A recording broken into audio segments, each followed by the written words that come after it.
Friends, welcome back to another video. आप देख रहे हैं मेरे YouTube channel artist Chandra Vijay में आप सभी का स्वागत है।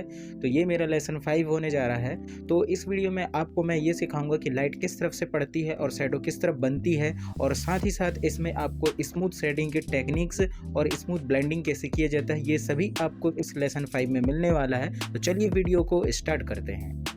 तो सबसे पहले बात करते हैं लाइट सोर्स के बारे में। तो लाइट सोर्स वो जगह होती है जहाँ से रोशनी आती है। तो ये देखिए, इस ऑब्जेक्ट में लाइट का सोर्स जो है इस तरफ से आ रहा है और शैडो उसके अपोजिट बन रहा है। शेडिंग में सबसे इम्पॉर्टेंट रूल है लाइट के अपोजिट साइड शैडो क्रिएट करना। ठीक है, अगर लाइट जो है वो राइट तरफ से आ रही है तो शैडो लेफ्ट में क्रिएट होगी, और अगर लाइट लेफ्ट से आ रही है तो शैडो राइट में क्रिएट होगी।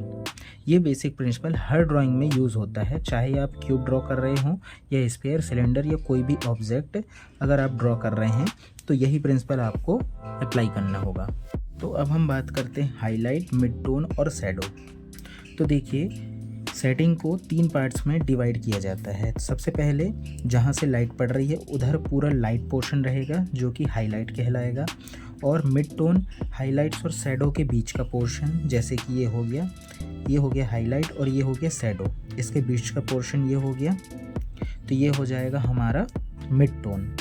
और जो शैडो है ये पड़ रही है जहाँ लाइट कम या बिल्कुल नहीं पड़ती, वो सबसे डार्क पार्ट होता है, जैसे कि ये है। अगर आप इन 3 टोन्स को कंट्रोल कर लेते हैं तो कोई भी ऑब्जेक्ट इंस्टेंटली 3D इफेक्ट देने लगता है, जैसे कि ये लग रहा है। ये है प्रिज्म, अब इस तरफ से लाइट आ रही है, ये हो गया इसका हाईलाइट, और इस तरफ लाइट कम पड़ रही है या हल्की सी आ रही है। ठीक है, ये हो गया मिड टोन, हाईलाइट और शैडो के बीच का स्मूथ ग्रे एरिया। ठीक है, और जो शैडो है जहाँ लाइट कम या बिल्कुल नहीं पड़ती, वो सबसे डार्क पार्ट होता है।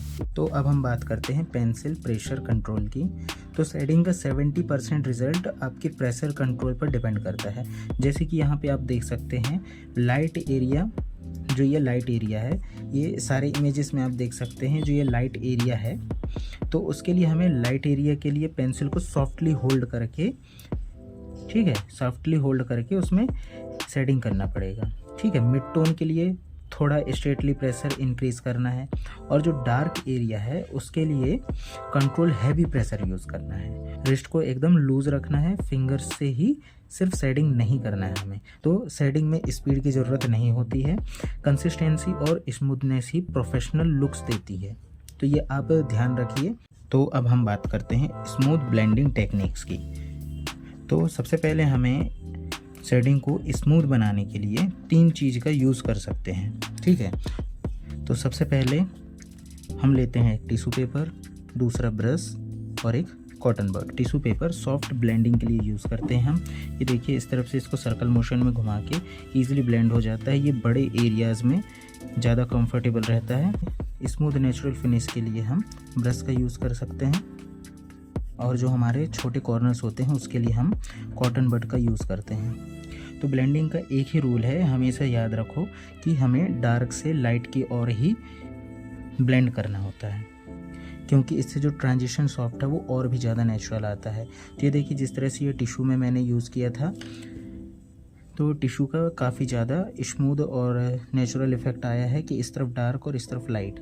वैसे ही हमें ये सारे टेक्निक्स में यही करना है, टिश्यू हो या ब्रश हो या कॉटन बड हो, हमें डार्क से लाइट की ओर ही जाना है। तो अब हम बात करते हैं प्रैक्टिकल डेमोन्स्ट्रेशन।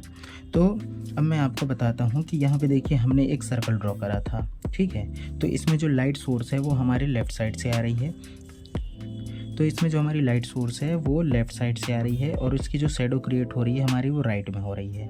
और वैसे ही अगर हमारी जो लाइट है, लाइट्स का डायरेक्शन, जो हमारी लाइट का डायरेक्शन है वो राइट में है, तो इसमें राइट की तरफ जो हमारा हाईलाइट रहेगा वो वाइट रहेगा, और उसके बाद जो मिड टोन पड़ेगा वो हमारा ग्रे कलर का, और जो ऑब्जेक्ट के नीचे का जो पार्ट है जहाँ पे लाइट नहीं आ रही है तो वो डार्क होगा। बस आप इस सिंपल तरीके से सर्कल में भी आप देख सकते हैं, आप स्क्वायर में भी देख सकते हैं। तो लाइट और शैडो का यही रूल है जो किसी भी फ्लैट ऑब्जेक्ट को एक 3D और रियलिस्टिक इमेज में कन्वर्ट कर देता है, ये रियलिस्टिक ऑब्जेक्ट बना देता है। तो दोस्तों, ये था lesson 5 shading basic and light direction. अगर आपने ये कॉन्सेप्ट समझ लिया है तो आपकी फ्यूचर ड्राइंग में डेप्थ और रियलिज्म दोनों इम्प्रूव होंगी। ऐसे ही स्ट्रक्चर ड्राइंग लेसन के लिए चैनल को फॉलो करें। मैं हूँ आर्टिस्ट चंद्र विजय। मिलते हैं नेक्स्ट लेसन में, तब तक के लिए बाय बाय।